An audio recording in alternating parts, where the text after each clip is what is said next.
Assalamualaikum warahmatullahi wabarakatuh. Innal hamdalillah nahmaduhu wa nasta'inuhu wa nastaghfiruh wa na'udzu billahi min shururi anfusina wa min sayyiati a'malina. Man yahdihillahu fala mudilla lahu wa man yudlil fala hadiya lahu.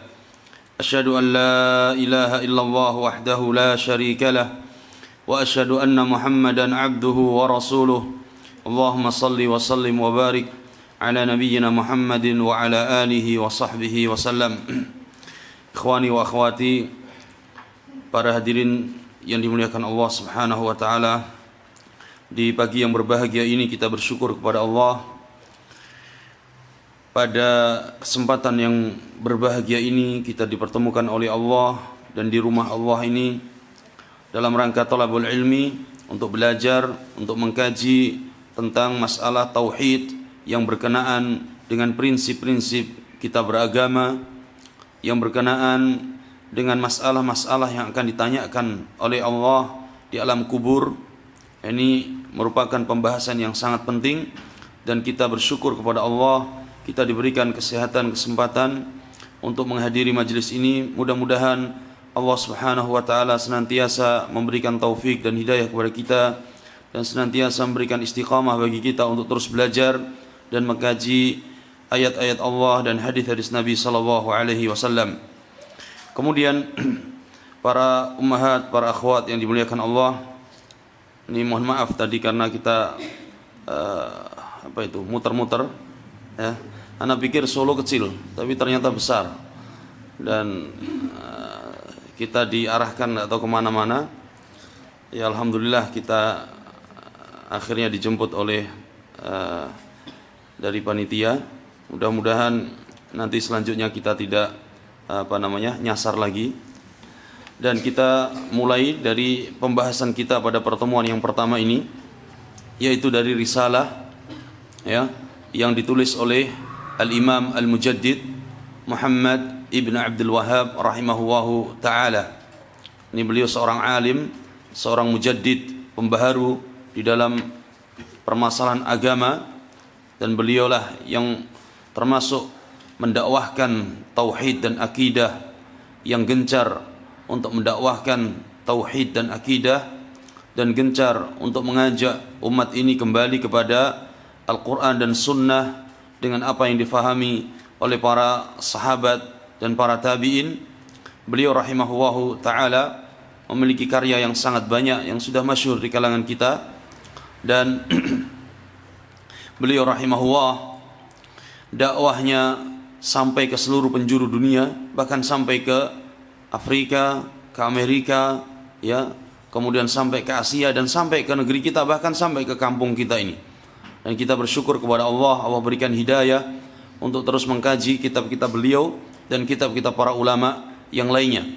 Beliau rahimahullah Al-Imam Al-Mujaddid Muhammad Ibn Abdul Wahhab rahimahullahu ta'ala. Beliau meninggal pada tahun 1153 Hijriah. 1153 Hijriah. Dan beliau ya rahimahullah memiliki banyak karya, di antaranya kitab atau risalah Al-Usul Al-Thalatha, kemudian risalah Al-Qawaid Al-Arba', kemudian risalah Al-Usul Al-Sittah, risalah Nawaqidul Islam, Kitabut Tauhid, Kasyfus Syubuhat, dan yang lainnya. Nanti bisa dilihat di biografi beliau rahimahullahu ta'ala. Kemudian juga nanti bisa dilihat bantahan-bantahan terhadap tuduhan-tuduhan yang tuduhkan oleh orang-orang yang tidak mengenal beliau rahimahullahu ta'ala. Para akhwat, para ummahat yang dimuliakan Allah, kenapa kita memilih risalah ini untuk kita kaji? Ini risalah yang sangat penting. Kita memilih karena risalah ini, risalah Al-Usul Al-Thalatha, mengandung di dalamnya adalah permasalahan-permasalahan yang dimana manusia nanti akan ditanya oleh Allah Subhanahu wa ta'ala ketika di alam kubur dengan pertanyaan ini. Man rabbuk, ya, ma dinuk, wa man nabiyyuk. Jadi kita pilih ya risalah ini untuk kita pelajari adalah karena risalah ini mencakup pembahasan 3 pertanyaan alam kubur. Maka kita wajib mempelajari, wajib kita memahami ya, wajib kita mengamalkan sehingga kita nanti selamat di alam kubur. Kemudian yang kedua, sebelum kita masuk pembahasan ini, yang kedua adalah permasalahan tauhid. Risalah ini membahas tentang tauhid. Dan satu pertanyaan, kenapa kita harus mempelajari tauhid? Kenapa kita harus mempelajari tauhid? Setiap muslim wajib belajar, dan yang paling utama dan yang pertama untuk dipelajari adalah pembahasan tauhid. Maka jawabannya yang pertama, kita mempelajari tauhid karena Allah Subhanahu wa taala menciptakan kita untuk mentauhidkan Allah. Bagaimana kita bisa mentauhidkan Allah kalau kita tidak mempelajari tauhid? Maka ya, kita mempelajari tauhid karena Allah Subhanahu wa taala menciptakan kita agar kita mentauhidkan Allah. Oleh karena itu kita wajib belajar tauhid dan terus belajar tauhid. Sebagaimana para sahabat Nabi sallallahu alaihi wasallam, mereka belajar tauhid dan terus belajar dan terus belajar. Tidak kenal usia.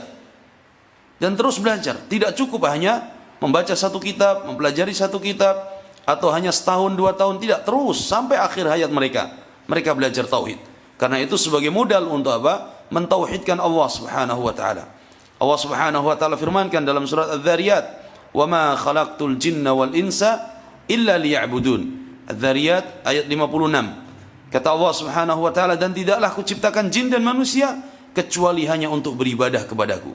Beribadah kepada Allah adalah dengan mentauhidkan Allah, dengan mentauhidkan Allah, mengisahkan Allah bahwa Allah lah satu-satunya yang berhak untuk diibadahi.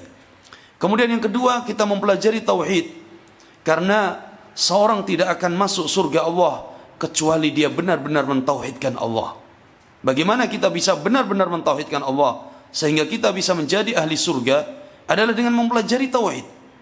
Kita mempelajari tauhid, tauhid yang dibawa oleh Nabi, tauhid yang didakwahkan oleh para sahabat Nabi sallallahu alaihi wasallam. Karena surga ini diharamkan bagi orang-orang yang berbuat syirik. Surga diharamkan bagi mereka yang menyekutukan Allah. Surga diharamkan bagi mereka yang menduakan Allah dengan makhluknya.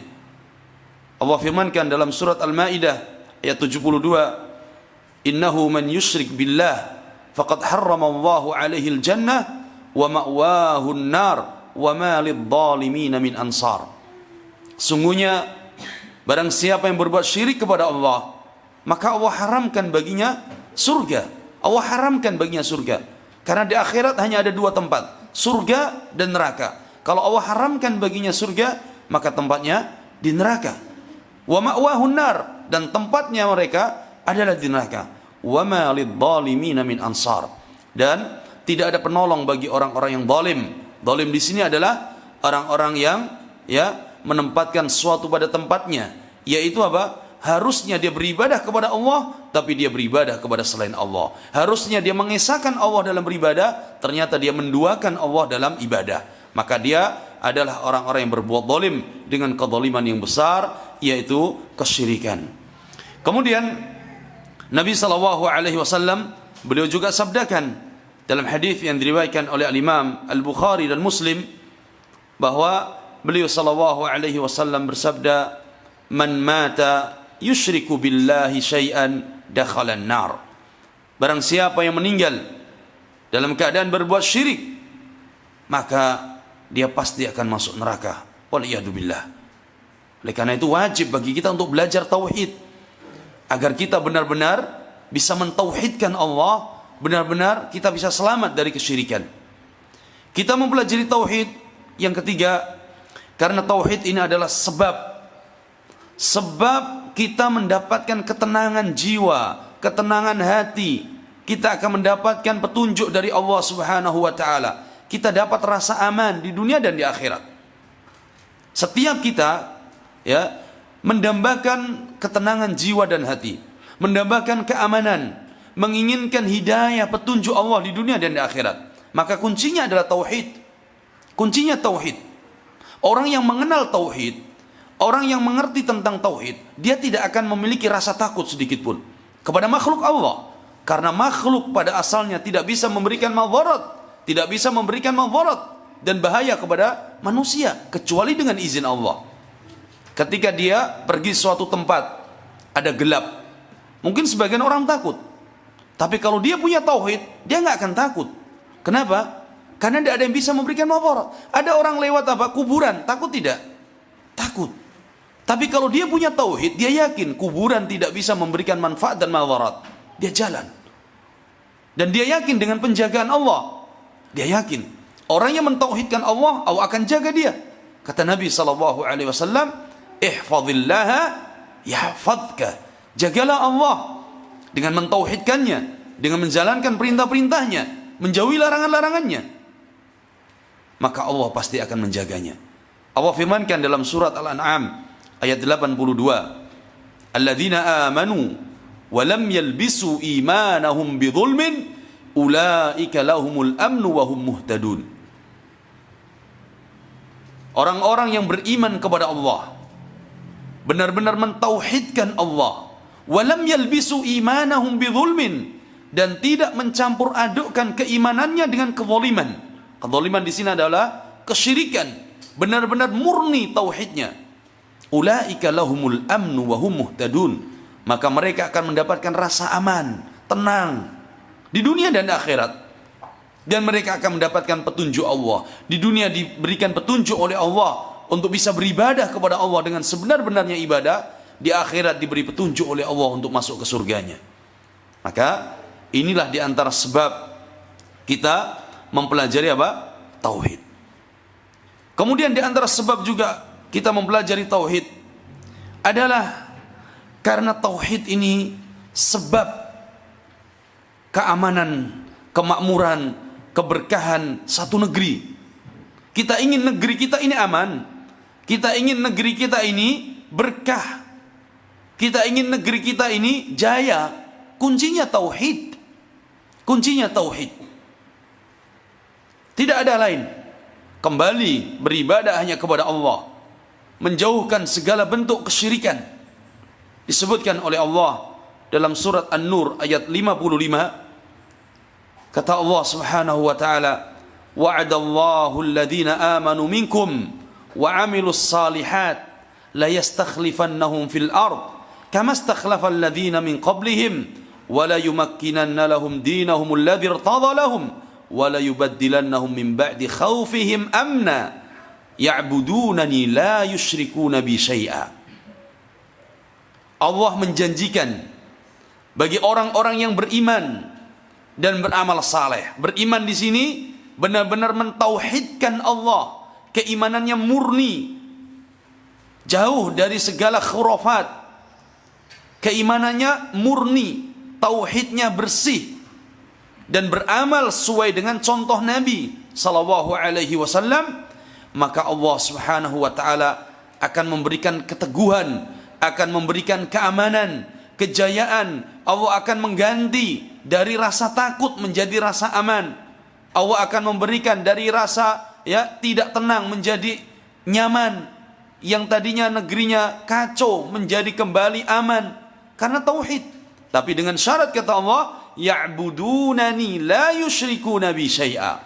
Syaratnya penduduk negeri tersebut benar-benar beribadah kepadaku, hanya beribadah kepadaku, tidak menyekutukan Allah Subhanahu wa taala. La yusyrikuna bi syai'a, tidak menyekutukan aku dengan apapun. Kuncinya adalah tauhid, mentauhidkan Allah Subhanahu wa taala. Yang terakhir, kita wajib mempelajari tauhid karena kita ingin mendapatkan syafaat dari Nabi sallallahu alaihi wasallam. Abu Hurairah radhiyallahu taala anhu, sebagaimana riwayatkan al-Imam Al-Bukhari, beliau pernah bertanya kepada Nabi sallallahu alaihi wasallam, "Man as'adun nasi bi syafa'atika yaumal qiyamah?" Ya Rasulullah, siapakah orang yang paling bahagia mendapatkan syafaatmu kelak pada hari kiamat? Apa jawab Nabi sallallahu alaihi wasallam? As'adun nasi bi syafa'ati yaumal qiyamah man qala la ilaha illallah khalisan min qalbih.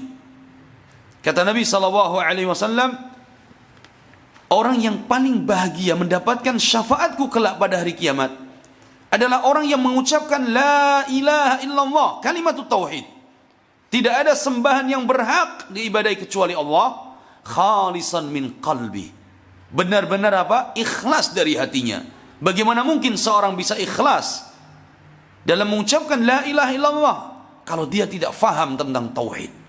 Nah, inilah di antara sebab bagi kita untuk wajib mempelajari tauhid dan terus mengkaji tauhid dan terus mempelajari tauhid agar kita mendapatkan keamanan, kita mendapatkan syafaat Nabi, kita bisa dimasukkan oleh Allah Subhanahu wa taala ke dalam surganya. Kemudian para akhwat, para ummahat yang dimuliakan Allah Subhanahu wa taala, Al-Imam Al-Mujaddid Muhammad Ibn Abdul Wahhab rahimahullah di dalam risalahnya, Risalah Al-Usul Ats-Tsalatsa ini, beliau memberikan dua muqaddimah, memberikan dua pengantar sebelum beliau masuk pada tiga prinsip ini. Beliau membawakan dua muqaddimah. Muqaddimah yang pertama, beliau menyebutkan tentang arba'ul masail, 4 masalah, 4 permasalahan. Kemudian muqaddimah yang kedua, beliau membawakan thalath masail, 3 permasalahan. Ini yang akan kita bahas sebelum kita masuk pada pembahasan 3 prinsip yang disebutkan oleh Al-Imam Al-Mujaddid rahimahullahu ta'ala. Yang pertama, Asy-Syaikh rahimahullahu ta'ala memulai risalahnya Al-Usul Ats-Tsalatsa. Sebagian ulama menyebutkan dengan judul Tsalatsah Al-Usul, sebagian menyebutkan Al-Usul Ats-Tsalatsa, dan intinya sama, bahwa risalah ini membahas 3 prinsip. Beliau rahimahullah memulai risalahnya dengan basmalah. Di dalam beberapa nuskhah manuskrip Al-Usul Ats-Tsalatsa, beliau menyebutkan risalahnya diawali dengan basmalah. Kata beliau rahimahullahu ta'ala, Bismillahirrahmanirrahim. Di sini beliau rahimahullah memulai risalahnya dengan basmalah. Ini mengikuti apa yang terdapat di dalam Al-Quran. Di dalam Al-Quran dimulai dengan basmalah. Kita lihat awal surat Al-Fatihah diawali dengan basmalah. Dan beliau rahimahullah juga memulai basmalah mengikuti Nabi SAW ketika beliau menuliskan risalah, surat-surat yang dikirim kepada para raja-raja kafir pada saat itu untuk mengajak kepada Islam, mengajak untuk mentauhidkan Allah Subhanahu wa taala. Dan beliau SAW mulai dengan basmalah. Beliau rahimahullah menuliskan dengan basmalah ini karena mengikuti para ulama-ulama sebelumnya. Ketika mereka menuliskan kitab-kitab, menuliskan risalah-risalah, mereka juga memulai dengan basmalah. Karena ini sebagai bentuk tabarrukan, mencari berkah dengan menyebut nama Allah, dan sebagai bentuk isti'anah, meminta pertolongan kepada Allah sebelum menuliskan risalahnya. Ini yang dicontohkan oleh para ulama kita. Maka beliau rahimahullah memulai dalam risalah ini dengan Bismillahirrahmanirrahim. Ada 2 kata di sini, Ar-Rahman, Ar-Rahim. Kalimat Ar-Rahman ini merupakan nama khusus bagi Allah Subhanahu wa taala, dan tidak boleh dipakai oleh yang lainnya selain Allah Subhanahu wa taala. Ar-Rahman khusus bagi Allah, dan ini salah satu dari nama Allah Subhanahu wa taala yang berarti memiliki rahmat yang sangat luas, memiliki kasih sayang yang sangat luas kepada makhluk-makhluknya. Adapun Ar-Rahim, Ar-Rahim Ini bisa kita sebutkan untuk Allah dan juga untuk yang lainnya dari makhluknya, yang berarti memiliki rahmah, memiliki kasih sayang yang terus menerus. Seperti ya Allah sebutkan atau disebutkan oleh Nabi sallallahu alaihi wasallam, irhamu man fil ard yarhamukum man fis sama. Sayangilah yang ada di atas muka bumi ini, niscaya yang di atas langit akan menyayangimu. Rahim. Ya. Nah, ini yang disebutkan oleh Al-Imam Muhammad Ibn Abdul Wahhab rahimahullahu taala. Beliau memulai dengan Bismillahirrahmanirrahim. Adapun hadis yang biasa masyhur di kalangan kaum muslimin bahwa barang siapa yang melakukan satu amalan tidak mulai dengan basmalah, maka amalan tersebut ya kurang, amalan tersebut tidak barakah, amalan tersebut ya tidak diterima. Ini adalah hadis yang dhaifun jiddan, bahkan hadisnya sebagian ulama menyebutkan sebagai maudhu. Kemudian Syekh melanjutkan, i'lam rahimakallah. Kata-kata i'lam ini yang berarti ketahuilah. Nah, biasa kalau seorang guru ya ingin menjelaskan kepada murid, ketahuilah wahai murid-murid. Atau orang tua ingin menjelaskan kepada anak-anaknya, i'lam, perhatikan, ketahuilah.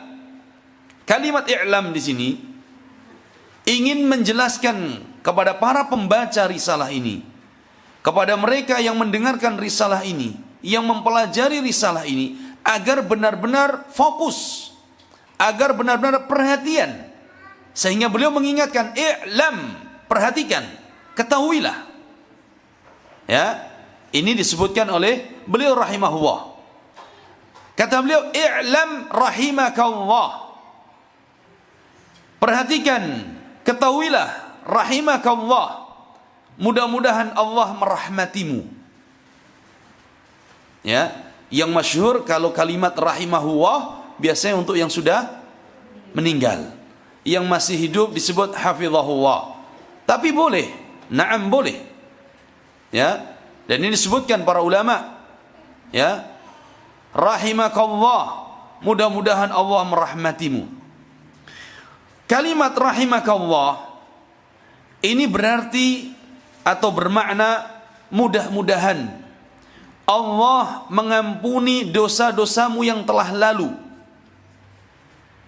dan mudah-mudahan Allah memberikan taufik kepadamu agar engkau dilindungi dari dosa-dosa.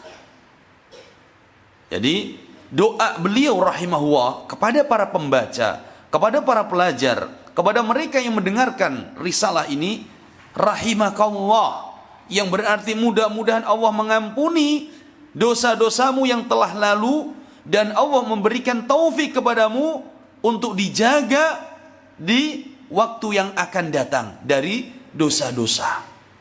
Ini doa yang agung dari beliau rahimahullah kepada kaum muslimin. Ya, dan ini seyogianya juga apa? Kita pakai doa ini sebagai guru kepada muridnya. Kita pakai sebagai orang tua kepada anak-anak, mendoakan kebaikan untuk mereka. Tidak boleh mendoakan keburukan untuk mereka. Membiasakan lisan untuk mendoakan kepada anak-anak dengan doa yang baik. Kita doakan barakallahu fik ya bunayya, mudah-mudahan Allah memberkahimu wahai ananda. Kita doakan Allah yahfazuk ya bunayya, mudah-mudahan Allah menjagamu. Kemudian kita doakan waffaqakallah, mudah-mudahan Allah memberikan taufik kepadamu. Kita doakan anak-anak kita doakan mereka dengan doa-doa yang baik. Karena doa orang tua makbul. Jangan sampai keluar dari lisan orang tua doa yang akan mencelakakan mereka. Ketika telah dikabulkan oleh Allah, orang tua menyesal. Nah, sama, ini Syekh rahimahullah, beliau begitu sayangnya kepada kaum muslimin, begitu sayangnya kepada para pembaca dan para pembelajar kitab ini. Beliau mendoakan rahimakallah, mudah-mudahan Allah merahmatimu. Yang berarti di sini mengampuni dosa-dosamu yang telah lalu dan memberikan taufik kepadamu dengan dijaga dari dosa-dosa yang pada masa yang akan datang. Kata beliau, annahu yajibu alaina ta'alluma arba'i masail. Qala annahu yajibu alaina ta'allamu arba'i masail. Wajib bagi kita ta'allam, belajar. Wajib bagi kita belajar 4 permasalahan ini. Karena setiap muslim dituntut untuk belajar. Muslim harus cerdas. Ya, muslim harus cerdas, harus belajar. Allah sebutkan dalam Al-Qur'an, "Fas'alu ahla dzikri in kuntum la ta'lamun." Tanyakan kepada orang-orang yang berilmu, ahlu dzikri, jika kalian tidak tahu. Dan bertanya ini adalah wasilah kita dalam belajar. Perantara kita belajar diantaranya dengan bertanya. Mungkin kita baca buku di rumah, ada yang tidak faham, tanyakan kepada yang lebih faham. Mungkin kita mendapati sebuah permasalahan, kita tidak tahu hukumnya, tanyakan kepada ahlinya. Nabi SAW sabdakan, "Talabul ilmi faridatun ala kulli muslimin." Mencari ilmu, ilmu agama, wajib bagi setiap muslim. Dan muslim di sini mencakup muslimah. Tidak ada kata, ya, oh itu bukan wajib bagi saya. Tidak. Terlebih ini permasalahan tauhid, wajib. Dan 4 masalah inilah yang akan, ya, kita baca. Kata Syekh rahimahullah, al-ula al-ilmu. Yang pertama adalah permasalahan ilmu. Kita wajib mempelajari permasalahan ilmu ini. Dan ilmu di sini Syekh menyebutkan adalah 3 masalah. Wa huwa ma'rifatullah. Ilmu bagaimana kita mengenal Allah, mengetahui Allah. Siapa Allah itu? Apa saja nama-namanya dan apa saja sifat-sifatnya. Allah itu memiliki hak, apa saja hak-hak Allah yang harus kita tunaikan. Maka kita wajib mempelajari ilmu mengenal Allah, ilmu ma'rifatullah. Mengenal Allah dengan hati, yaitu dengan cara tunduk kepada syariat Allah. Kita tunduk dan patuh kepada perintah Allah, tunduk dan patuh, ya, untuk meninggalkan larangan-larangan Allah. Ini wajib kita mempelajarinya. Yang kedua, ma'rifatu nabiyhi. Ilmu untuk mengenali nabinya, mengenali rasulnya sallallahu alaihi wasallam. Rasul kita Muhammad sallallahu alaihi wasallam. Kalau orang tidak mengenal nabinya, bagaimana dia bisa mengikuti sunnahnya? Kalau dia tidak mengenal rasulnya, bagaimana dia akan mengikuti syariatnya? Maka wajib bagi kita untuk mengenali siapa rasul kita, siapa nabi kita ini, yang menjadi panutan bagi kita, menjadi teladan bagi kita, sehingga kita bisa tunduk kepada syariatnya, kita bisa mengikutinya dengan cara membenarkan apa saja yang dikhabarkan oleh Nabi kita. Kita mengerjakan perintahnya, menjauhi larangannya. Kita berhukum dengan syariat Nabi-Nya sallallahu alaihi wasallam. Ini kalau kita sudah kenal. Kalau tidak kenal, kita tidak akan cinta kepada Nabi sallallahu alaihi wasallam. Kemudian ma'rifatu dinil Islam bil adillah. Ini yang membedakan kita ahli sunnah, orang-orang yang mengikuti sunnah Nabi sallallahu alaihi wasallam, dengan mereka orang yang beragama hanya ikut-ikutan, tidak punya hujah, tidak punya dalil, tidak mengenal dalil, ikut-ikutan. Yang penting banyak yang melakukan, akhirnya diikuti. Tidak. Tapi wajib bagi kita ma'rifatu dinil Islam bil adillah, mengenal agama Islam ini berdasarkan dalil, bukan hanya katanya, tapi punya dalil dari Al-Quran dan Sunnah. Apa itu Islam? Apa itu iman? Apa itu ihsan? Ini agama kita. Kalau kita tidak mau mempelajarinya, kalau kita tidak mau mengenalnya, kita tidak mau mengambil dari sumbernya, kita tidak mau belajar dari orang-orang yang thiqat, orang-orang yang terpercaya akidah dan manhajnya tentang Islam ini, bisa rusak agama seorang, bisa kacau akidah seorang. Asal ada orang yang bicara Islam, kemudian didatangi dan belajar. Asal ada orang bicara ya Al-Quran, kemudian dia belajar kepadanya, padahal dia orang-orang yang tidak mengenal Islam dari sumbernya. Makanya kita wajib mempelajari agama kita ini dari sumbernya yang asli, Al-Quran dan Sunnah Nabi Sallallahu Alaihi Wasallam. Islam yang dibawa oleh Rasulullah Sallallahu Alaihi Wasallam, Islam yang rahmatan lil alamin, Islam yang punya prinsip bahwa ini Islam, tidak bisa ditawar prinsipnya, karena ini Islam yang datangnya dari Allah Subhanahu wa taala. Innad dina 'indallahil Islam. Sesungguhnya agama yang hak di sisi Allah hanyalah Islam. Tidak ada embel-embelnya. Islam apa? Ya, tidak Islam liberal, tidak Islam sekuler, tidak Islam Nusantara, tapi Islam murni, Islam yang dibawa oleh Nabi Sallallahu Alaihi Wasallam dari sumbernya Al-Quran dan Sunnah Nabi Sallallahu Alaihi Wasallam. Kemudian para akhwat, para ummahat yang dimuliakan Allah Subhanahu wa taala. Ats-tsaniyah, yang kedua yang wajib kita pelajari dari 4 masalah ini adalah al-amalu bih. Al-amalu bih.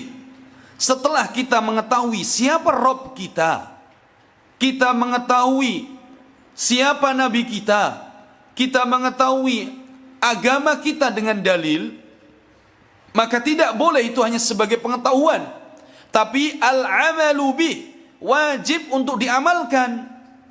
Karena kita belajar ini untuk beramal. Kita mencari ilmu ini bukan untuk bangga-banggaan, bukan untuk banyak-banyak hafalan, bukan, tapi untuk diamalkan sehingga ilmunya berkah. Seorang beramal, al-amalu bih, beramal dengan ilmu, bukan beramal dengan kejahilan, bukan, tapi dia beramal dengan ilmu. Nah, ini yang membedakan orang-orang yang benar-benar kritis dalam beramal atau hanya sekedar ikut-ikutan. Dia tidak akan beramal kecuali ada dalilnya, Al-Quran dan Sunnah. Karena hukum asal beribadah itu hukumnya dilarang sampai ada dalil yang mewajibkan atau menyunahkan. Kalau tidak ada dalilnya, maka kita wajib berhenti dan tidak boleh melakukan. Ini ya, wajib kita beramal dengan ilmu yang sudah kita dapatkan. Jangan sampai kita seperti orang-orang Yahudi wan Nasara, orang-orang kafir dari kalangan Yahudi wan Nasara. Mereka ya, orang-orang Yahudi punya ilmu tapi tidak diamalkan. Orang-orang Nasara mereka beramal tanpa didasari dengan ilmu, sehingga disebutkan oleh Allah bahwa mereka adalah apa? Al-maghdubi alaihim, dan mereka adalah dhalin. Orang-orang Yahudi mereka adalah orang-orang yang dimurkai, maghdub alaihim, dimurkai oleh Allah karena mereka punya ilmu tapi tidak diamalkan. Orang-orang Nasara dhalin, mereka sesat karena mereka apa? Mereka beramal, beribadah tanpa didasari ilmu. Ini agama Allah. Tidak boleh dia sembarangan dalam beramal. Harus ada dasarnya dari Al-Quran dan Sunnah Nabi Sallallahu Alaihi Wasallam. Kemudian Asy-Syaikh rahimahullah, beliau melanjutkan ats-tsalitsah, yang ketiga. Yang ketiga, ad-da'watu ilaih, yaitu mendakwakan ilmu yang sudah kita peroleh. Ilmu tidak boleh diam pada diri kita. Ilmu tidak boleh hanya sekedar kita hafal sudah selesai, kita fahami sendiri. Tidak, harus diamalkan dan didakwahkan kepada orang lain. Sebagaimana Nabi SAW diperintahkan oleh Allah untuk mendakwahkan ilmunya. Para sahabat Nabi sallallahu alaihi wasallam, mereka setelah mendapatkan ilmu, menghafal hadis dari Nabi, mereka dakwahkan kepada keluarganya, kepada masyarakatnya, kepada umat ini, sampailah kepada kita Al-Quran dan sunnah Nabi sallallahu alaihi wasallam. Maka wajib kita untuk mendakwahkan ilmu yang sudah kita peroleh. Dakwah yang mengajak kepada agama Allah, dakwah yang mengajak kepada sunnah Nabi Muhammad sallallahu alaihi wasallam, bukan dakwah untuk mengajak kepada golongan, bukan dakwah untuk mengajak kepada fanatisme golongan, bukan, tapi mengajak kepada Allah, mengajak kepada Rasulnya, mengajak untuk kembali kepada sunnah Nabi sallallahu alaihi wasallam. Allah sebutkan di dalam Al-Quran surat An-Nahl ayat 125, ud'u ila sabili rabbik, ajaklah, dakwahkanlah kemana? Ila sabili rabbik, kepada jalan Allah. Kita mengajak manusia untuk kembali kepada jalan Allah, Al-Quran dan Sunnah. Bukan kita mengajak mereka untuk apa? Fanatisme golongan, untuk mengkultuskan seorang tokoh, bukan. Tapi untuk kembali kepada jalan Allah, jalan yang menghantarkan kepada surga. Allah sebutkan dalam surat Yusuf ayat 108, qul hadhihi sabili ad'u ila Allah, katakan wahai Nabi, inilah jalanku yang aku mengajak manusia kepada Allah. Ala basiratin, aku mengajak manusia ke jalan Allah di atas ilmu, di atas ilmu, bukan di atas kejahilan. Oleh karena itu, seorang yang hendak berdakwah, dia harus memiliki ilmu, sehingga apa yang didakwahkan tidak menyimpang dari Al-Quran dan Sunnah, sehingga dakwah dia memperbaiki, bukan merusak. Ya, akan tetapi, apakah wajib bagi kita harus menjadi alim terlebih dahulu baru berdakwah? Tidak. Ada saatnya seorang dia berdakwah sesuai dengan kemampuan. Ada saatnya suatu itu tidak boleh dia terjun di situ kecuali orang yang alim. Bagaimana? Karena medan dakwah ini banyak, dan medan dakwah ini bermacam-macam. Ada dakwah dengan cara khitabah, dengan cara ceramah dan berkhutbah. Maka ini butuh orang yang punya ilmunya, butuh orang yang punya ilmu dan menguasai di bidangnya, dan dia menguasai tema yang akan dia sampaikan tersebut, sehingga apa yang dia khutbahkan, apa yang dia sampaikan benar-benar berdasarkan ilmu. Ada yang dengan cara ilqa muhawarah, memberikan ceramah-ceramah dan kajian-kajian, dan ini butuh ilmu dan orang yang menguasai di bidangnya. Ada yang berdakwah dengan cara maqalat, membuat tulisan-tulisan artikel-artikel. Tidak perlu dia tampil di hadapan manusia, tapi cukup tulisan dia yang keluar, tulisan dia yang yang menyebar. Nah, ini mungkin sebagian orang tidak bisa berbicara di hadapan yang lainnya, tapi dia bisa lewat tulisan. Maka wajib bagi dia berdakwah lewat tulisan, berdasarkan ilmu. Berdakwah dengan cara membuat perkumpulan, majelis-majelis ilmu. Tidak harus besar, halaqah-halaqah ilmu. Dia sampaikan ilmunya. Dia bisa membaca Al-Quran, dia ajarkan ilmu Al-Qurannya. Dia bisa membaca Iqra, diajarkan Iqra tersebut. Dan itu sangat bermanfaat. Ya, maka setiap kita wajib berdakwah sesuai dengan kemampuan dan berdasarkan ilmu. Seorang ibu, dia punya ilmu bahwa makan harus pakai tangan kanan, maka dia contohkan kepada putra-putrinya, dia makan dengan tangan kanan. Ketika anaknya, putra-putrinya, dia ajarkan. Ketika dia masih melanggar, dia tegur. Seorang ibu, dia tahu hukumnya menggunakan hijab, maka dia ajarkan kepada putri-putrinya. Seorang ibu, dia bisa membaca Al-Quran, dia bimbing putri-putrinya, putra-putrinya. Wahakadha. Kita semua punya peran untuk berdakwah sesuai dengan kemampuan kita. Apa yang kita mampu dengan tulisan, kita berdakwah dengan tulisan, tapi dengan syarat berdasarkan ilmu. Kita mampu dengan khitabah. Wahakadha. Dan ini ya adalah wadhifatu al-anbiya war rusul.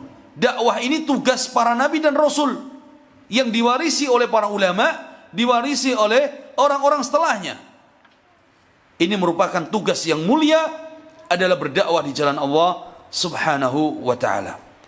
Kemudian ar-rabi'ah, kata Syekh, yang keempat, as-sabru 'alal adzafi, yaitu sabar di dalam menghadapi berbagai cobaan dan ujian, di dalam belajar, di dalam beramal, dan di dalam berdakwah. Harus sabar.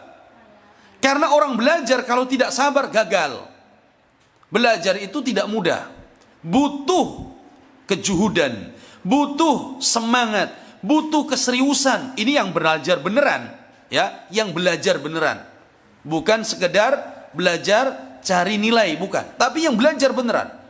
Butuh menghafal, banyak membaca, harus siap begadang, harus siap jalan, harus siap berpindah-pindah untuk mencari guru, menghadiri majelis ilmu.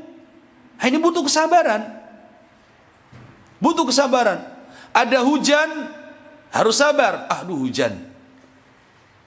Tidak boleh. Kalau memang dia sudah tekad belajar jalan. Ya. Ada orang yang belajar mendapatkan celaan, mendapatkan cemoohan, mendapatkan cibiran. Sabar. Para sahabat dulu belajar kepada Nabi juga dicela oleh orang-orang kufar, orang-orang munafik. Sabar dalam belajar. Siap menghafal, banyak membaca, banyak bertanya, siap mencatat. Ini semuanya ada butuh kesabaran dalam belajar. Sabar dalam beramal, beribadah, mengamalkan ilmu. Setelah mengetahui bahwa jilbab hukumnya wajib, maka wajib pakai jilbab, pakai hijab. Ketika dia memakai hijab, dapat cemoohan dari teman, dapat ejekan, celaan dari tetangga, dari masyarakat, sabar. Karena yang kita cari ridha Allah, melaksanakan syariat Allah. Kalau kita gara-gara dicela oleh orang, kemudian kita lepas jilbab kita, ya, tidak boleh. Untuk mencari ridha manusia, rela mendapatkan kemurkaan Allah, tidak boleh. Sabar. Yang lelaki sabar ketika mengamalkan sunnah, dicela sama orang berbagai celaan, sabar. Sebagaimana dahulu para sahabat dan Nabi juga dicela oleh orang-orang kufar dan munafik. Sabar dalam berdakwah. Karena berdakwah pasti ada rintangan, berdakwah pasti ada halangan. Kalau ada yang berdakwah, ya, kemudian tidak ada rintangan, ini perlu ditanyakan. Dakwah apa? Dulu para nabi dan rasul, utusan Allah, manusia terbaik dalam berdakwah penuh dengan rintangan. Padahal mereka orang-orang yang dijaga oleh Allah, orang-orang yang maksum, tapi penuh dengan rintangan dalam berdakwah. Sabar. Mereka dicela, para nabi dicela, bahkan diusir oleh kaumnya. Nabi kita dicela, dituduh sebagai sahir, penyihir, kahin, tukang dukun, tukang ramal, majnun, gila, berbagai macam celaan. Tapi Nabi kita sabar. Diperintahkan oleh Allah untuk bersabar. Maka kewajiban kita untuk menjaga diri kita, untuk membiasakan diri kita bersabar dalam belajar, bersabar dalam beramal, dan sabar dalam mendakwahkan. Kemudian para ulama menyebutkan bahwa sabar ini terbagi menjadi 3. Sabar yang pertama, as-sabru ala ta'atillah. Sabar dalam melaksanakan ketaatan kepada Allah. Sabar yang pertama, sabar dalam melaksanakan ketaatan kepada Allah. Yang kedua, as-sabru an maharimillah. Sabar dalam meninggalkan larangan-larangan Allah. Sabar dalam meninggalkan kemaksiatan, meninggalkan apa saja yang dilarang oleh Allah. Yang ketiga, as-sabru ala aqdarillah. Sabar dalam menerima takdir Allah. Ya, karena takdir Allah ada yang apa? Ada yang manis, ada yang pahit.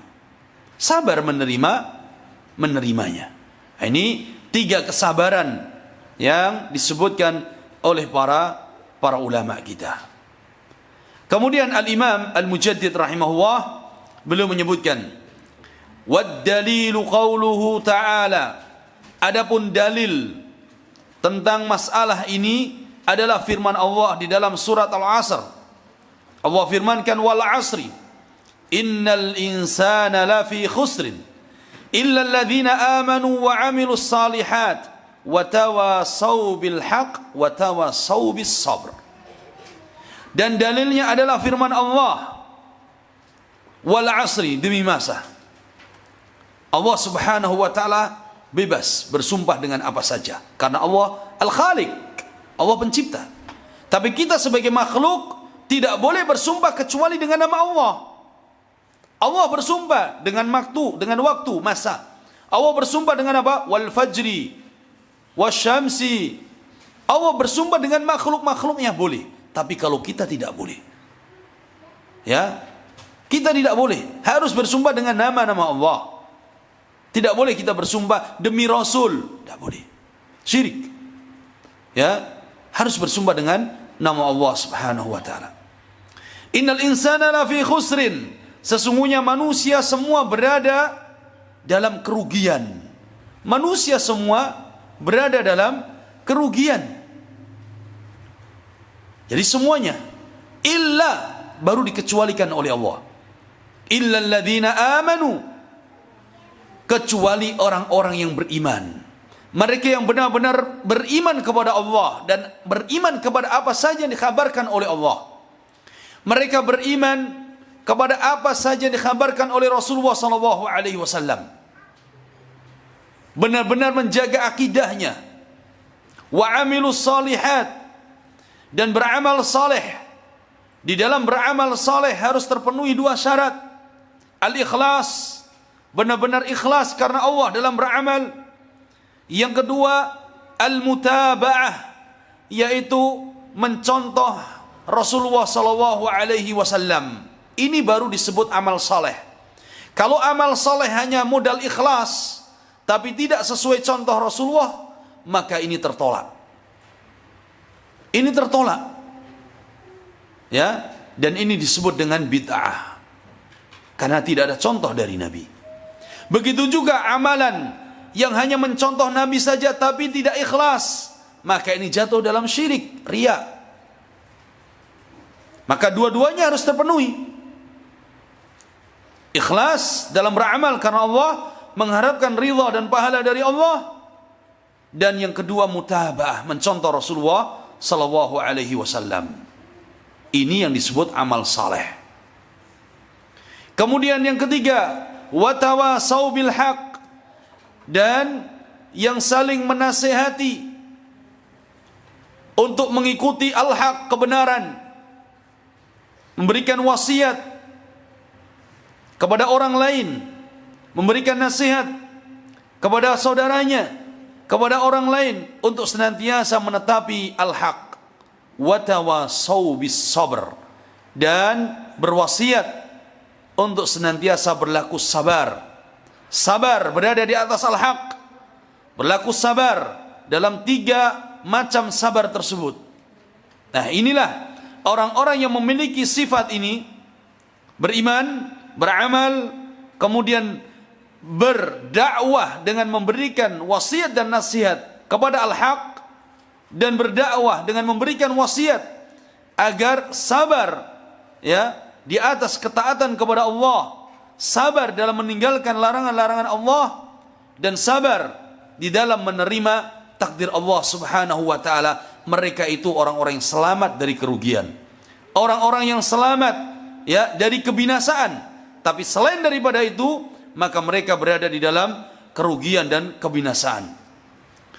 Kemudian para akhwat yang dimuliakan Allah Subhanahu wa taala, selanjutnya Al-Imam Al-Mujaddid rahimahullah, beliau menyebutkan, qala Asy-Syafi'i rahimahullah, berkata Al-Imam Asy-Syafi'i rahimahullahu taala.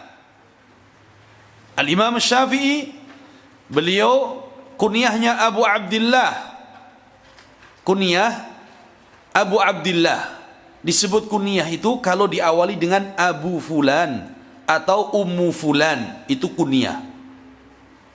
Kalau ditanya, namanya siapa? Abu Fulan, salah, bukan nama, itu kunyah kan? Ya, kalau nama ditanya namanya siapa? Namanya Abdullah. Benar. Tapi kalau tanya kunyahnya siapa? Abu Abdurrahman seumpamanya. Itu benar.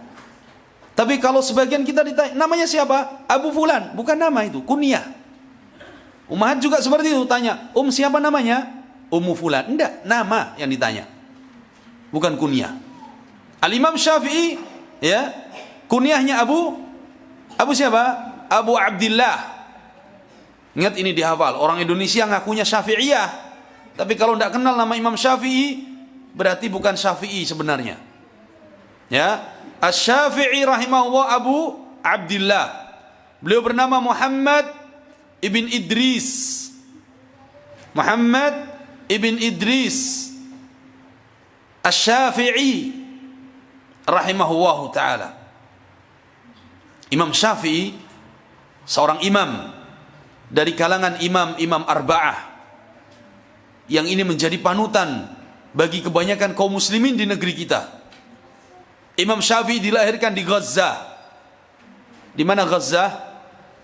Di Palestina. Tahun 150 Hijriah.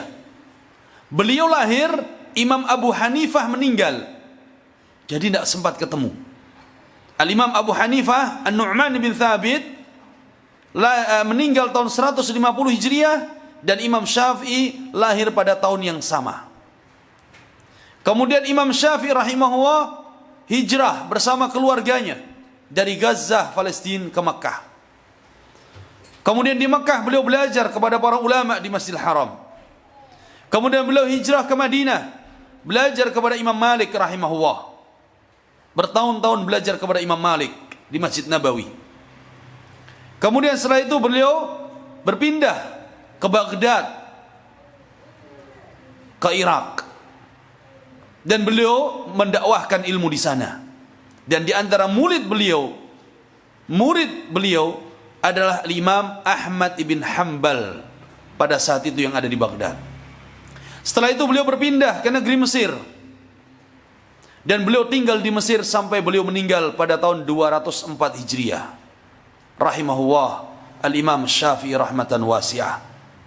Jadi beliau berpindah dari Gaza dan sampai beliau meninggal di Mesir pada tahun 200 Hijriah. Imam Syafi'i rahimahullah, beliau berkata, "Lau ma anzalallahu hujjatan ala khalqihi illa hadhihi surah lakafathum." Kata beliau rahimahullah, kalau seandainya Allah tidak menurunkan kecuali surat ini saja sebagai hujjah atas makhluknya, niscaya sudah cukup.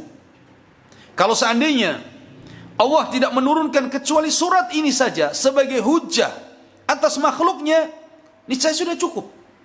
Maksudnya perkataan Al-Imam Syafi'i di sini, bukanlah ayat ini dan surat ini cukup sebagai dalil-dalil dalam beragama, bukan.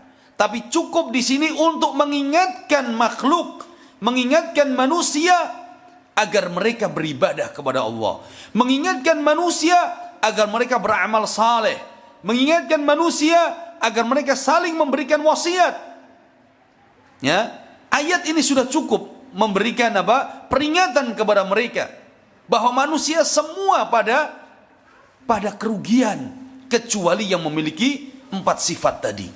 Maka kata beliau, kalau seandainya Allah tidak menurunkan ayat-ayat yang lainnya untuk memberikan peringatan kepada manusia, untuk mengajak manusia beribadah kepada Allah, kecuali surat ini saja, niscaya sudah cukup. Tetapi dalam masalah hukum syar'i, dalil ini, dalil itu, maka tentu ini tidak cukup, karena butuh mana dalil tentang salat, mana dalil tentang puasa, mana dalil tentang haji. Secara tafsil perincian butuh ayat-ayat yang lainnya. Tapi untuk mengingatkan manusia, untuk mendorong manusia ya beriman dan beramal saleh, maka cukup dengan ayat ini. Wa qala al-Bukhari rahimahullah, dan berkata al-Imam Al-Bukhari rahimahullahu taala. Imam Bukhari ya, ini imam dari kalangan imam ahli hadis yang kitabnya sangat masyhur, yang menjadi pegangan, menjadi ya rujukan oleh kaum muslimin di seluruh dunia, karena kitab yang paling sahih setelah Al-Quran adalah kitab Sahih Al-Bukhari.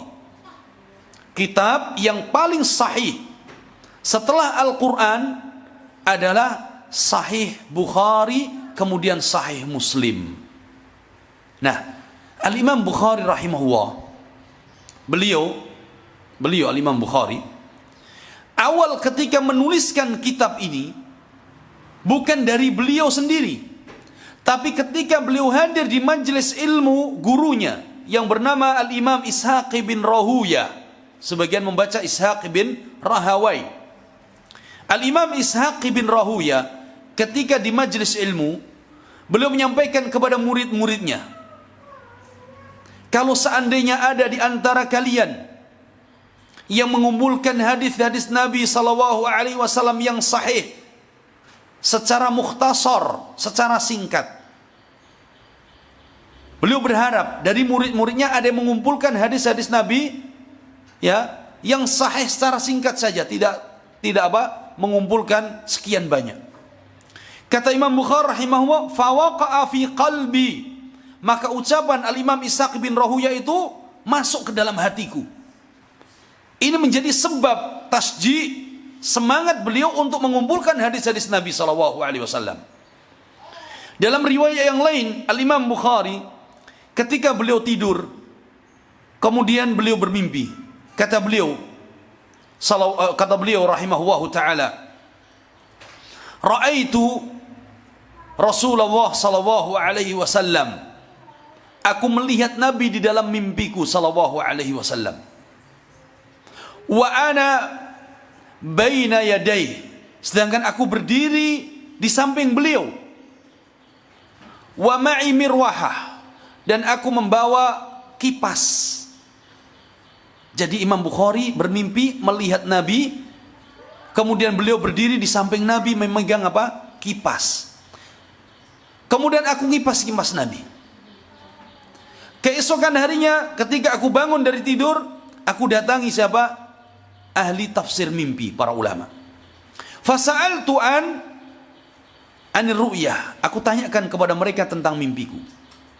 Kata para ahli ru'yah bukan ruqyah ya, beda. Kalau qaf ruqyah berarti meruqyah, kalau ru'yah berarti mimpi ya. Kemudian aku tanyakan kepada mereka tentang mimpiku. Maka mereka menafsirkan bahwa engkau wahai Bukhari, engkau akan membela hadis-hadis Nabi sallallahu alaihi wasallam dan membersihkan hadis-hadis Nabi dari yang dhaif. Maka dari situ Imam Bukhari semangat untuk apa? Mengumpulkan hadis-hadis Nabi sallallahu alaihi wasallam yang sahih, kemudian beliau kumpulkan di dalam kitabnya Al-Jami' As-Sahih, Al-Musnad, Al-Mukhtasar, yaitu Sahih Bukhari rahimahullahu ta'ala. Al-Imam Bukhari, beliau kunyahnya Abu Abdillah. Beliau bernama Muhammad ibn Ismail ibn Ibrahim ibn Mughirah ibn Bardizbah Al-Bukhari. Muhammad ibn Ismail ibn Ibrahim ibn Mughirah ibn Bardizbah Al-Bukhari rahimahullahu ta'ala. Al-Imam Al-Bukhari rahimahullah, beliau meninggal pada malam hari raya Idul Fitri pada tahun 256 Hijriah. Dan Imam Al-Bukhari rahimahullah ini muridnya Imam Ahmad. Imam Ahmad muridnya Imam Syafi'i. Imam Syafi'i muridnya Imam Malik. Imam Malik muridnya Imam Abu Hanifah. Wahakadha. Jadi ilmu itu bersambung. Ada guru, punya guru, dan gurunya bersambung kepada guru, dan terus. Sehingga ilmunya benar-benar murni, diambil dari guru, dari guru, dari guru. Ya, ini para ulama. Al-Imam Al-Bukhari rahimahullah, beliau mengatakan di dalam kitab sahihnya, Sahih Bukhari, babul ilmi qabla al-qawli wal amal. Bab wajib berilmu terlebih dahulu sebelum berkata dan beramal. Ya, sehingga ketika kita mengatakan suatu berdasarkan ilmu, sehingga ketika kita beramal berdasarkan ilmu. Kata Imam Bukhari, babul ilmi atau babun al-ilmu. Jadi kalau dibaca babul ilmi, kalau nyambung. Kalau cuman dibaca berpisah, babun al-ilmu qabla al-qawli wal amal. Bab wajib berilmu sebelum berkata dan beramal. Wa dalilu qawlu ta'ala. Al-Imam Bukhari membawakan dalil. Fa'lam annahu la ilaha illallah wastaghfir li dzambik. Ketahuilah bahwa tidak ada ilah yang berhak diibadahi, tidak ada sembahan yang berhak diibadahi kecuali Allah Subhanahu wa taala. Wastaghfir li dzambik, dan mohonlah ampun kepada Allah untuk dosa-dosamu. Ya, fa'lam, ketahuilah, berilmu terlebih dahulu. Nah, ini kata Imam Bukhari rahimahullah, fabada'a bil ilmi qabla al-qawli wal amal. Allah menyebutkan dengan ilmu terlebih dahulu sebelum perkataan dan perbuatan. Karena la ilaha illallah diucapkan. Ya. Berilmu sebelum beramal, sebelum berkata dan berbuat. Nah, inilah kewajiban kita, ya, untuk mempelajari 4 permasalahan ini yang disebutkan oleh Al-Imam Al-Mujaddid rahimahullahu taala. Al-ilmu mencakup apa tadi? Ilmu ma'rifatullah, ma'rifatu nabiyih, wa ma'rifatu dinihi bil adillah. Yang kedua, al-amal bihi, beramal dengan ilmu. Yang ketiga, ad-da'watu ilaihi, berdakwah. Berdakwah kepada jalan Allah, berdakwah kepada ilmu dan berdasarkan ilmu. Dan yang keempat, as-sabru 'alal adzafi, sabar dalam belajar, sabar dalam beramal, sabar dalam berdakwah, dan sabar dalam menjalankan perintah Allah, sabar dalam menjauhi larangan-larangannya, dan sabar dalam menerima takdir Allah Subhanahu wa taala. Lanjut apa terus? Lanjut apa terus? Astagfirullahaladzim. Lanjut ya. Kalau Anda siap lanjut terus. Monggo, fadhal, silakan. Lanjut. Tayyib. Lanjut yang 3 masail. Tayyib. Kita ambil secara singkat. Kemudian Asy-Syaikh rahimahullah beliau melanjutkan. Nah, kita lanjut. Nah. I'lam rahimakallah. Kembali beliau mengingatkan, i'lam, perhatikan, ketahuilah, rahimakallah, mudah-mudahan Allah merahmatimu, mengampuni dosa-dosamu yang telah lalu, dan Allah memberikan taufik kepadamu sehingga Allah menjagamu dari dosa-dosa. Ini doa yang kedua. Ingat. Qal annahu yajibu ala kulli muslimin wa muslimatin ta'alluma thalathi hadhihi al-masail wal 'amalu bihin. Kata beliau rahimahullah, perhatikan, mudah-mudahan Allah merahmatimu. Wajib bagi setiap muslim dan muslimah untuk mempelajari lagi 3 permasalahan, wal 'amalu bihin, dan beramal dengannya. Wajib untuk mempelajari 3 permasalahan dan mengamalkannya. Al-ula, yang pertama, annallaha khalaqana wa razaqana wa lam yatrukna hamalan bal arsala ilaina rasula faman ata'ahu dakhala al-jannah wa man 'asahu dakhala an-nar. Kata beliau rahimahullah, yang pertama, masalah yang pertama, bahwa Allah Subhanahu wa taala khalaqana, yang menciptakan kita. Ini orang kafir juga yakin. Orang-orang kafir Quraisy pada saat itu yakin yang menciptakan dia Allah. Bahkan menciptakan alam ini Allah. Allah sebutkan, "Wala in sa'altahum man khalaqas samawati wal ard la yaqulunna Allah." Kalau engkau tanyakan kepada mereka siapa yang menciptakan langit dan bumi ini, niscaya mereka pasti akan menjawab Allah lah yang menciptakan. Ya, Allah yang menciptakan. Maka Allah yang menciptakan kita. Apa buktinya? Oh, sebutkan tadi, "Wa ma khalaqtul jinna wal insa illa liya'budun." Dan tidaklah aku ciptakan jin dan manusia. Allah yang menciptakan kita dan menciptakan jin. Annallaha khalaqana. Allah yang menciptakan kita. Wa razaqana, dan Allah yang memberikan rizki kepada kita. Allah yang maha memberikan rizki. Maka Allah adalah Khaliq, yang menciptakan, maha pencipta.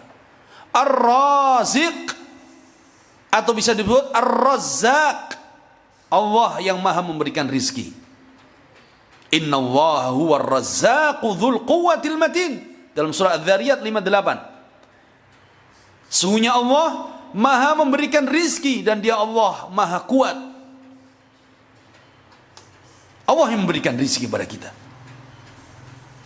Bahkan dalam hadis yang panjang, ketika janin berada di dalam rahim ibunya, Allah Subhanahu wa taala mengutuskan malaikat agar malaikat mencatat apa? Rizkinya. Bikatbi rizkihi. Allah perintahkan malaikat untuk mencatat rizkinya. Wa ajalihi, mencatat apa? Umurnya. Wa amalihi, mencatat amalannya. Syaqiyun aw sa'id. Dia akan menjadi orang-orang yang susah, menjadi orang-orang yang memiliki kesusahan, atau sa'id, akan menjadi orang yang bahagia dalam hidupnya. Dicatat semua oleh malaikat. Walam yatrukna hamalan. Allah menciptakan kita, Allah memberikan rizki kepada kita. Walam yatrukna hamalan. Dan Allah tidak meninggalkan kita begitu saja. Tidak. Tidak. Allah menciptakan dan Allah memberikan rizki. Tidak dibiarkan oleh Allah manusia. Bahkan diberi rizki oleh Allah. Walam yatrukna hamalan, dan tidak dibiarkan mereka sibuk dengan rizki begitu saja. Tidak. Bal arsala ilaina rasula. Tapi Allah mengutus kepada kita seorang rasul. Dan setiap umat diutus oleh Allah seorang rasul. Untuk mengajarkan mereka, untuk mendidik mereka, untuk mengajak mereka kepada jalan Rabb-Nya, kepada siapa yang menciptakannya, yang memberikan rizki kepada mereka. Allah firmankan, "Walaqad ba'atsna fi kulli ummatin rasula." Dan kami telah mengutus pada setiap umat seorang rasul. Apa tugas mereka? Ani'budullaha wajtanibut taghut.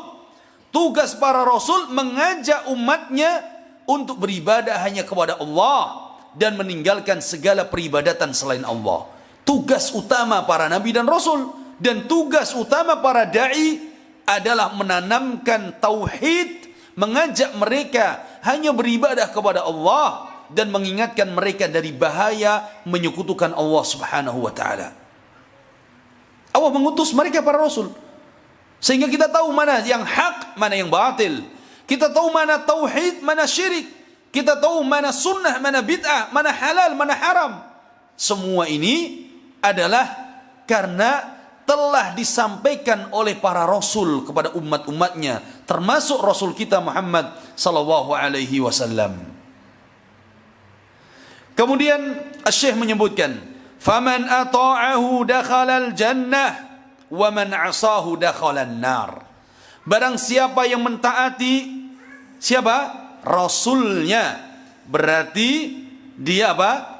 Akan mendapatkan surga. Man ata'ahu, siapa mentaati rasulnya, utusan Allah, dakhalal jannah, pasti akan masuk surga. Pasti akan masuk surga. Ya, dan ini dijanjikan oleh Allah di dalam Al-Quran, bahwa mereka mentaati Rasulnya berarti mereka telah mentaati Allah. Dan barang siapa yang mentaati Allah dan Rasulnya, berarti dia pasti akan menjadi orang penghuni surga. Wa man yuti'illaha wa rasulah, barang siapa yang taat kepada Allah dan Rasulnya, wa yakhshallaha wa yattaqi fa ulaika humul faizun, dan dia takut kepada Allah, maka mereka adalah orang-orang yang menang dengan surga Allah, orang-orang yang mendapatkan surga Allah. Wa man yuti'illaha wa rasulah faqad faza fawzan 'azima, dan barang siapa yang taat kepada Allah, taat kepada Rasulnya, maka dia akan menjadi orang yang menang dengan kemenangan yang besar, yaitu dengan surga Allah Subhanahu wa ta'ala. Disebutkan dalam hadis Nabi sallallahu alaihi wasallam, kullu ummati yadkhulunal jannah, semua umatku ini akan masuk surga, illa man aba, kecuali yang enggan masuk surga. Ingat, umat Nabi, kita semua umat Nabi Muhammad.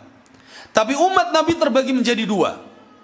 Yang pertama, umat Nabi ay ummatu al-ijabah, umat yang menerima dakwah Nabi, mengikuti dakwah Nabi, menerima ya apa yang didakwahkan oleh Nabi. Ini adalah kaum muslimin, ummatun ijabah, yang menerima dakwah Nabi. Yang kedua, ummatud dakwah, umat yang masih perlu didakwahi terus, yaitu mereka siapa? Orang-orang kufar, Yahudi wan Nasara dan yang lainnya. Semua yang tidak menerima dakwah Nabi kafir. Ya. Apapun itu nama agamanya, mereka adalah kafir. Ya, jangan ragu-ragu menyebut mereka kafir, menggelari kafir, karena mereka kafir. Orang yang tidak mau beriman kepada Allah kafir, meskipun dia beriman kepada Tuhannya, beriman kepada agamanya. Tapi kita punya prinsip, tidak bisa ditawar. Mereka kafir. Ya, orang-orang kafir. Dan Allah sebutkan dalam Al-Quran, Nabi sebutkan di dalam hadis-hadisnya. Maka kata Nabi, kullu ummati yadkhulunal jannah illa man aba. Semua umatku akan masuk surga kecuali yang enggan masuk surga. Ada yang tidak mau masuk surga. Sahabat heran. Wa man ya'ba ya Rasulullah? Siapa yang tidak mau masuk surga Allah? Qala man ata'ani dakhala al-jannah. Barang siapa yang taat kepadaku, mengikuti aku, maka dia pasti masuk surga. Wa man asani dakhala an-nar. Dan barang siapa yang enggan untuk taat kepadaku, barang siapa yang bermaksiat kepadaku, tidak mau mengikutiku, dakhala an-nar, maka pasti masuk neraka. Dalam riwayat yang lain, wa man asani faqad aba. Siapa yang tidak mau mengikutiku, maka dia orang-orang yang enggan masuk surga. Kemudian disebutkan oleh Syekh di sini, wad dalilu, dan dalilnya adalah firman Allah dalam surat Al-Muzammil ayat 15 dan 16, inna arsalna ilaikum rasulan syahidan alaikum kama arsalna ila fir'auna rasula. Sesungguhnya kami telah mengutus ya kepada kalian seorang rasul menjadi saksi atas kalian. Mereka berdakwah, mengajak umat ini kepada tauhid. Nabi berdakwah, menyeru umatnya, menyeru manusia untuk mengucapkan kalimat tauhid. Nabi masuk-masuk ke pasar, Nabi masuk-masuk ke kampung-kampung kufar. Kemudian Nabi katakan, ayuhan nas, qulu la ilaha illallah tuflihu. Wahai manusia, ucapkan la ilaha illallah, niscaya kalian akan selamat. Kalian akan beruntung di akhirat. Ucapkan la ilaha illallah. Bahkan paman Nabi sebelum meninggal, Nabi apa? Dakwahi juga. Nabi dakwahi terus, ya ammi kul la ilaha illallah. Wahai pamanku, ucapkan la ilaha illallah. Qal kama arsalna ila fir'auna rasula, sebagaimana kami dahulu mengutus ya seorang rasul kepada Fir'aun. Nabi siapa? Nabi Musa. Fa'asa fir'aunur rasula, maka Fir'aun durhaka, tidak mau mengikuti rasul yang diutus kepadanya. Nah, ini biasa disebut orang yang durhaka kepada Allah dan Rasulnya suka diberi gelar apa? Fir'aun. Ya, yang nggak mau beriman disebut Fir'aun, yang durhaka disebut Fir'aun. Ini buruk sekali. Fa'asa Fir'aunur rasula fa'akhadnahum akhdaw wabila. Maka kami siksa dengan siksa yang keras Fir'aun. Fir'aun namanya diabadikan oleh Allah. Di mana?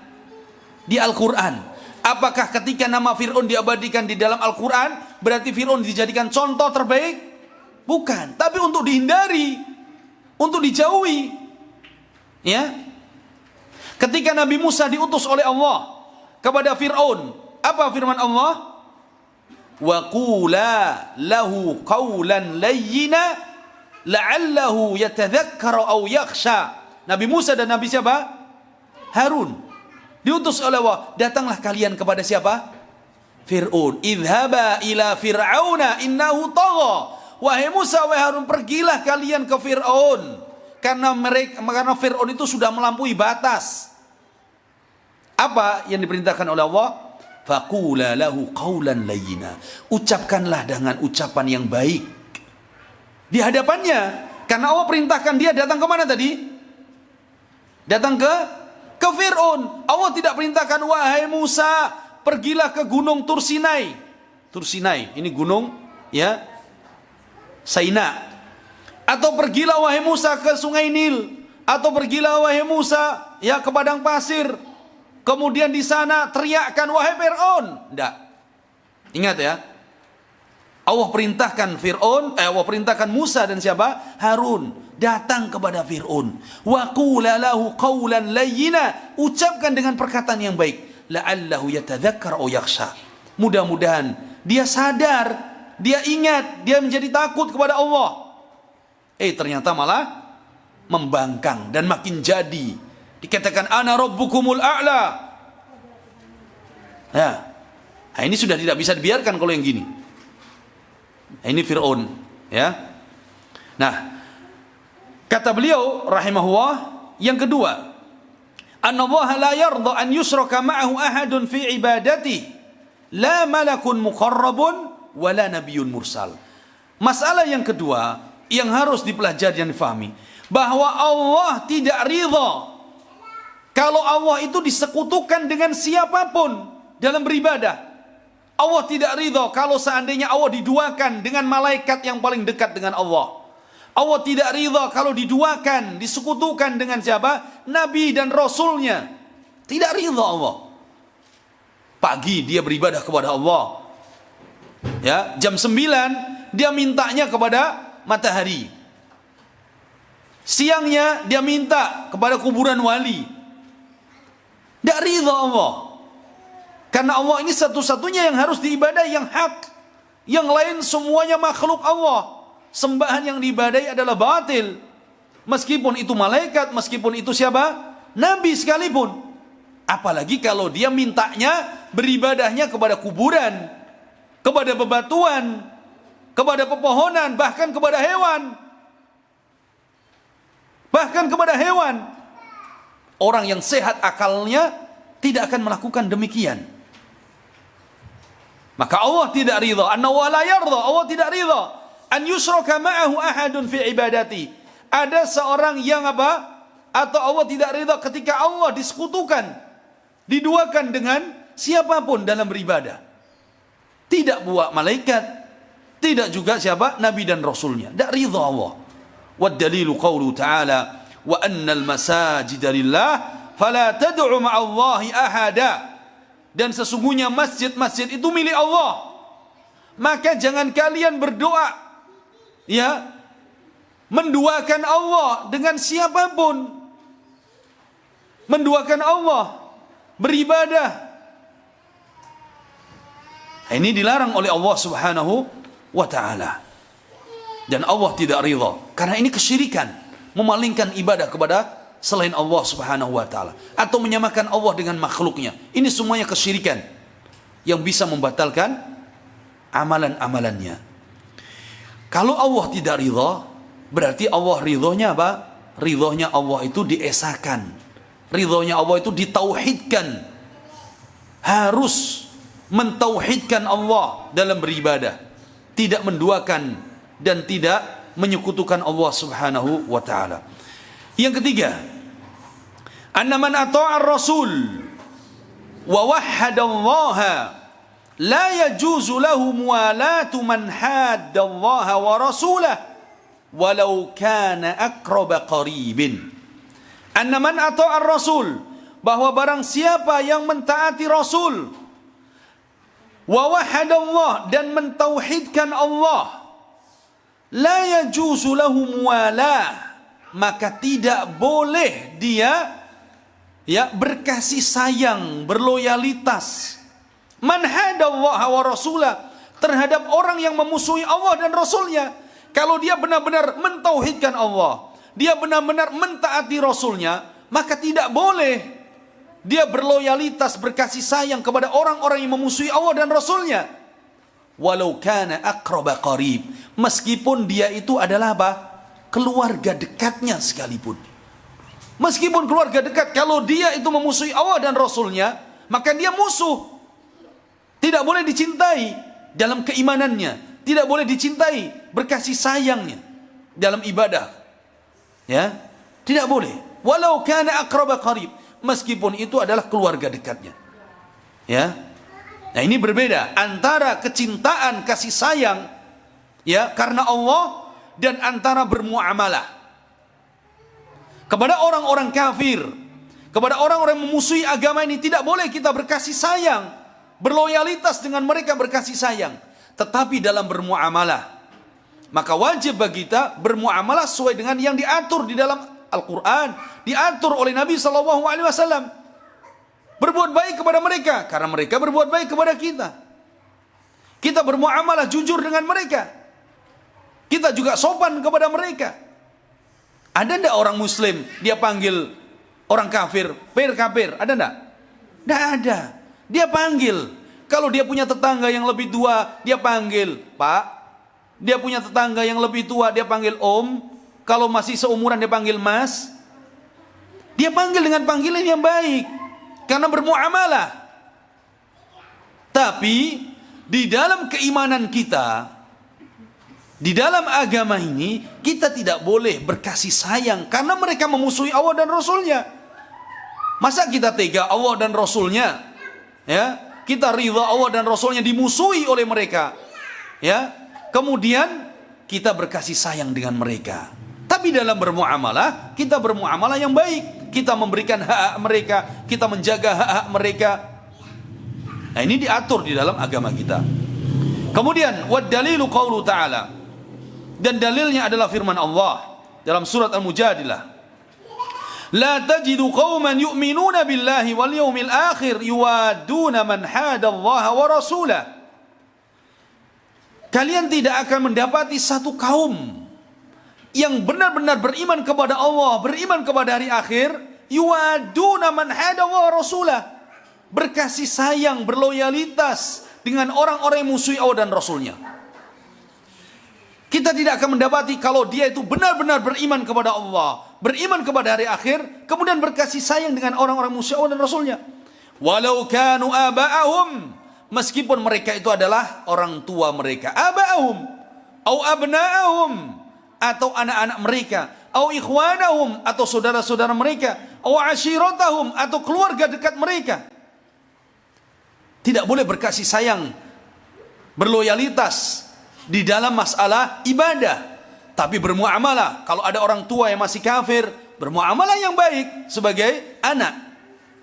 Kalau ada saudara yang masih kafir, bermuamalah yang baik sebagaimana contohkan oleh Nabi kita Muhammad SAW.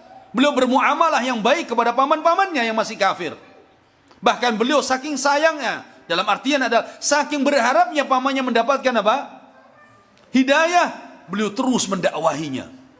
Bermuamalah yang baik kepada mereka. Mudah-mudahan kita menjadi sebab mereka mendapatkan hidayah Allah Subhanahu wa taala. Tapi dalam loyalitas, berkasih sayang kepada orang-orang yang musuhi Allah dan Rasulnya, maka ini tidak boleh. Ulaika kadzaba fi qulubihimul iman wa ayyadahum bi ruhin minhu. Mereka itulah orang-orang yang Allah tetapkan di dalam hati mereka keimanan, dan Allah berikan pertolongan mereka dengan pertolongan dari Allah. Orang-orang yang benar-benar menjaga al-wala wal bara.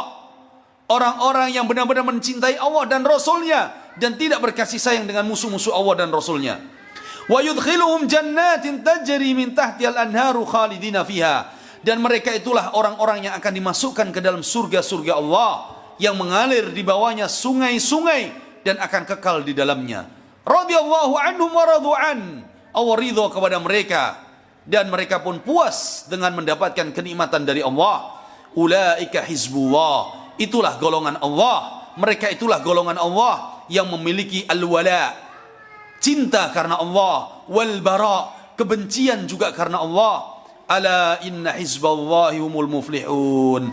Ketahuilah bahwa sesungguhnya golongan Allah itu adalah golongan yang pasti mendapatkan keberuntungan.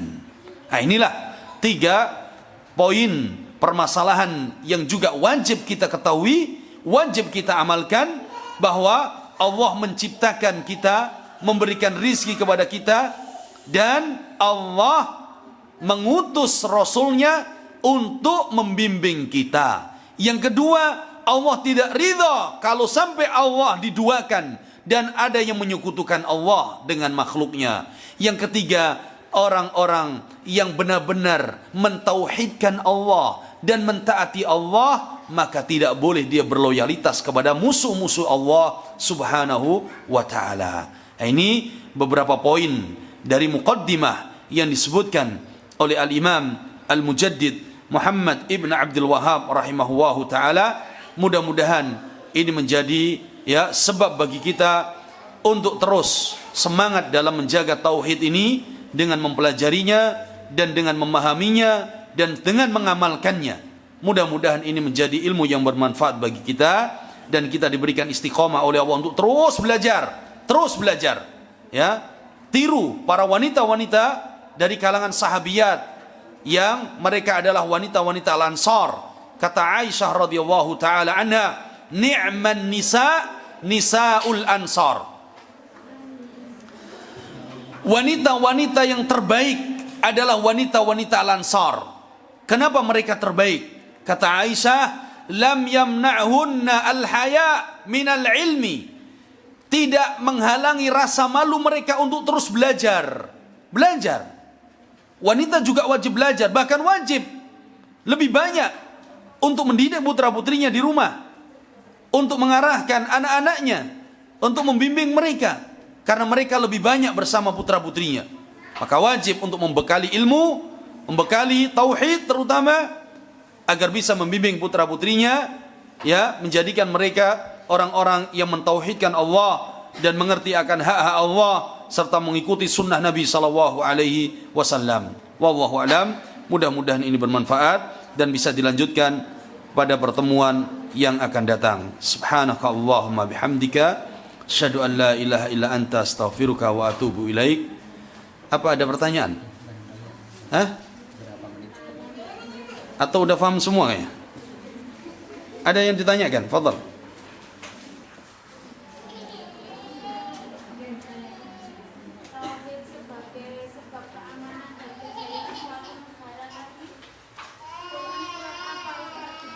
Tauhid.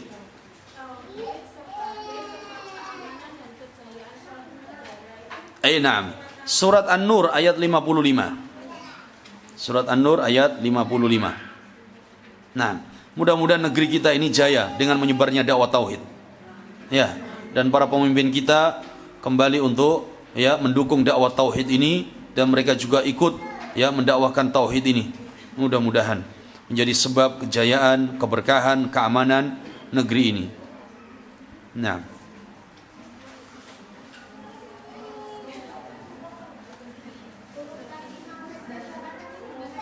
apa?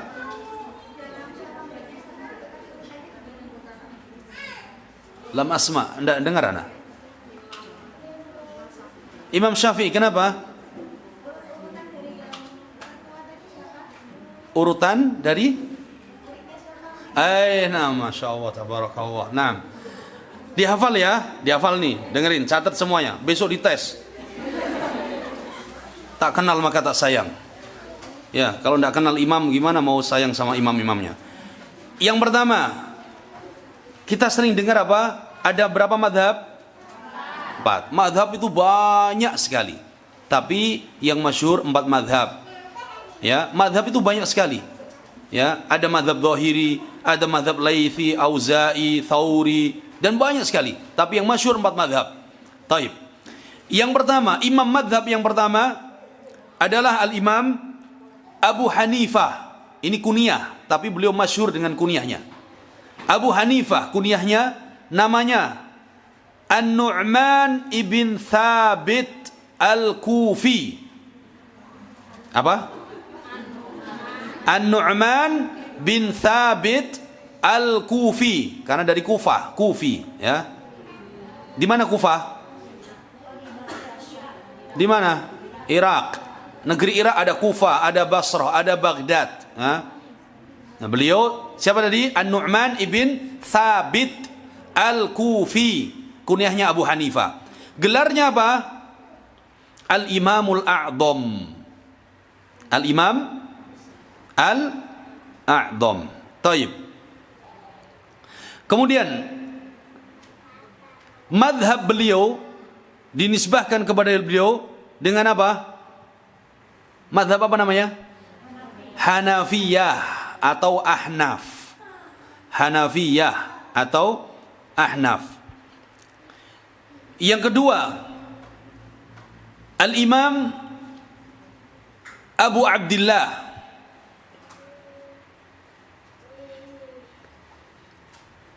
siapa tadi? Imam Abu Hanifah meninggal 100 berapa? 150 Hijriah. Dihafal. Yang kedua Al-Imam Abu Abdillah, kunyahnya namanya Malik ibn Anas Al-Asbahi, pakai shad. Malik bin Anas Al-Asbahi, pakai ha, shad ha. Ya. Baik. Beliau meninggal tahun 179.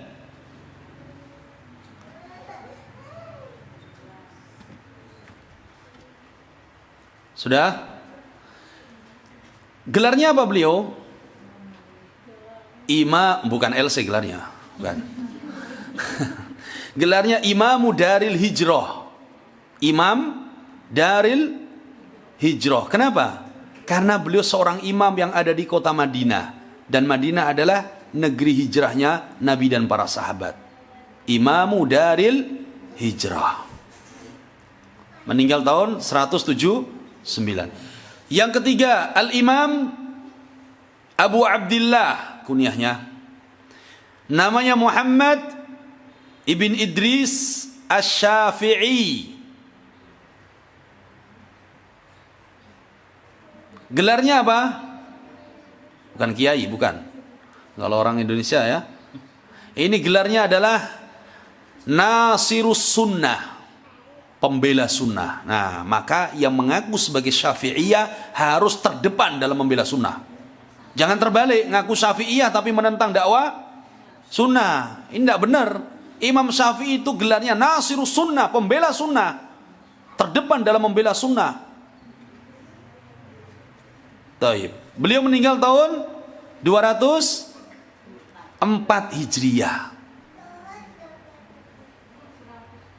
204 Hijriah. Yang keempat, Al-Imam Abu Abdillah,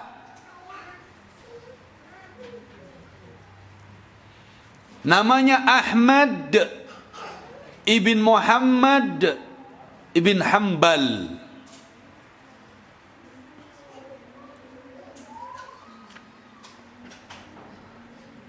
Siapa tadi? Abu Abdillah Ahmad ibn Muhammad bin Hanbal Asy-Syaibani.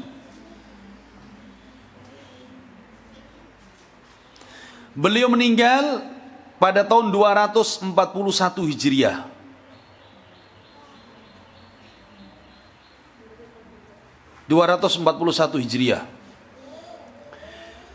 Gelar beliau apa? Imamu Ahli Sunnah. Makanya kalau udah disebut qala al-imamu ahli sunnah, siapa lagi? Imam Ahmad. Imam ahli sunnah banyak, tapi kalau sudah disebutkan Imam ahli sunnah berarti orang langsung arahnya kepada siapa? Imam Ahmad. Seperti Imam Syekhul Islam Ibnu Taimiyah. Kalau disebut Syekhul Islam berarti orang langsung fahamnya di situ siapa?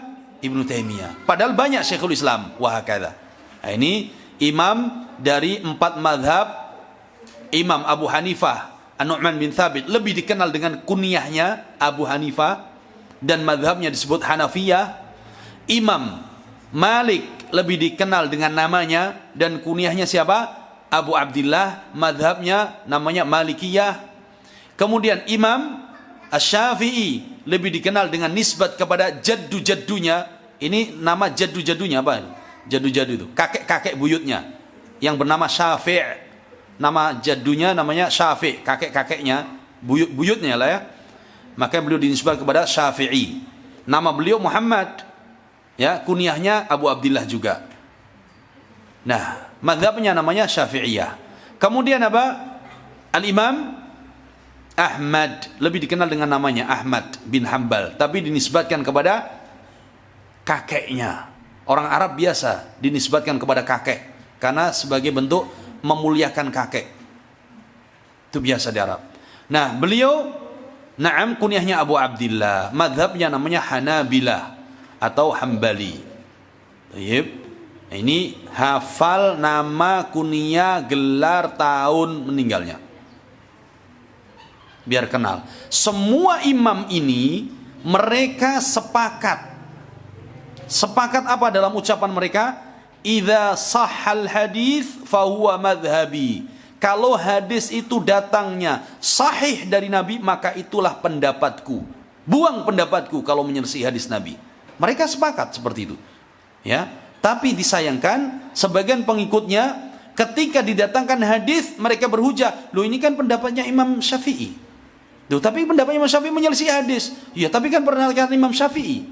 Nah, ini tidak benar. Ya, karena wasiat mereka adalah apa? Ambil hadis. Kalau menyelisih pendapatku, buang pendapatku. Wahakadha. Nah, Al-Imam Muslim, Al-Imam Bukhari, mereka semua murid Imam Ahmad. Imam Ahmad muridnya siapa? Imam Syafi'i. Imam Syafi'i muridnya Imam Malik. Imam Malik belajar kepada muridnya murid Abi Hanifah.